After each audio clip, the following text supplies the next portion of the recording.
កាលសម័យដើមសហរដ្ឋអាមេរិកជាប្រទេសធំមួយដែលមានជនជាតិដើមរស់នៅពាសពេញដីជនជាតិដើមទាំងនេះមានជីវិតអាស្រ័យលើធម្មជាតិដូចជាការប្រមាញ់សត្វស្ទូចត្រីនិងចិញ្ចឹមសត្វព្រមទាំងធ្វើស្រែចម្ការពួកគេមានវប្បធម៌ខុសៗគ្នាអាស្រ័យទៅតាមតំបន់នៅចុងសតវត្សទី15និងដើមសតវត្សទី16ជនជាតិអង់គ្លេសបារាំងនិងអេស្ប៉ាញបានមកដល់ទឹកដីថ្មីនេះអង់គ្លេសបានបង្កើតអាណានិគមដំបូងនៅ Jamestown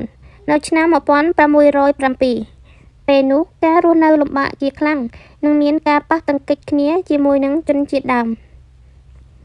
នៅឆ្នាំ1775សង្គ្រាមស្វែងរកឯករាជ្យបានចាប់ផ្ដើមនៅក្នុងឆ្នាំ1776 Thomas Jefferson បានសរសេរប្រកាសឯករាជ្យដោយប្រកាសថាអាមេរិកមិនស្ថិតក្រោមអាណានិគមរបស់អង់គ្លេសទៀតទេក្រោយមកនៅឆ្នាំ1783សន្ធិសញ្ញាប៉ារីសបានបញ្ចប់សង្គ្រាមហើយអង់គ្លេសបានទទួលស្គាល់ឯករាជ្យរបស់អាមេរិកនៅឆ្នាំ1787រដ្ឋធម្មនុញ្ញអាមេរិកត្រូវបានអនុម័តហើយនៅឆ្នាំ1803សហរដ្ឋអាមេរិកបានទិញដី Louisiana ពីប្រទេសបារាំងនាំឲ្យបង្កើនទំហំប្រទេសដល់ទៅ2ដងនៅក្នុងឆ្នាំ1861ដល់ឆ្នាំ1865សង្គ្រាមស៊ីវិលកើតឡើងរវាងភាគខាងជើងនិងភាគខាងត្បូងហើយនៅក្នុងឆ្នាំ1865ភាគខាងជើងបានឈ្នះនិងបញ្ចប់សង្គ្រាមនៅក្នុងឆ្នាំ1870ដល់ឆ្នាំ1910ជាសម័យរីកចម្រើននៃសម័យបច្ចេកវិទ្យានិងពាណិជ្ជកម្មដោយមានការរីកចម្រើនផ្នែករទេះភ្លើងនិងប្រព័ន្ធទូរស័ព្ទនិងអគ្គិសនីជាដើមសង្គ្រាមលោកនិងសង្គ្រាមត្រជាក់ World War and Cold War នៅឆ្នាំ1917សហរដ្ឋអាមេរិកបានចូលរួមក្នុងសង្គ្រាមលោកលើកទី1នៅឆ្នាំ1929វិបត្តិសេដ្ឋកិច្ច Great Depression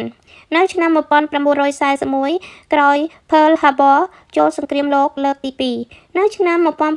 1945ការប្រើអាវុធនុយក្លេអ៊ែរ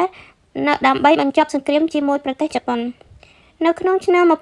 ដល់ឆ្នាំ1991សង្គ្រាមត្រជាក់ជាមួយនឹងសហភាពសូវៀតមានសង្គ្រាមកូរ៉េវៀតណាមសិទ្ធិមនុស្សនិងការផ្លាស់ប្ដូរនយោបាយក្នុងកំឡុងឆ្នាំ1960 Martin Luther King និង Civil Rights Movement តស៊ូឡើងដើម្បីសិទ្ធិស្មើភាពគ្នានៅក្នុងឆ្នាំ1969សហរដ្ឋអាមេរិកបានសម្រេចជោគជ័យដោយបានធ្វើការបង្ហោះយានទៅដល់ឋានព្រះច័ន្ទនៅឆ្នាំ1991សង្គ្រាមត្រជាក់ត្រូវបានបញ្ចប់ដោយការបរាជ័យរបស់សហភាពសូវៀតសតវត្សទី21និងបញ្ហាផ្សេងៗនៅក្នុងឆ្នាំ2001ថ្ងៃទី11ខែ9ការវាយប្រហារដោយពួកអាល់កៃដាទៅលើអគារពាណិជ្ជកម្មពិភពលោកនៅឆ្នាំ2008វិបត្តិសេដ្ឋកិច្ចធំៗដូចជាវិបត្តិលំនៅឋានជាដើម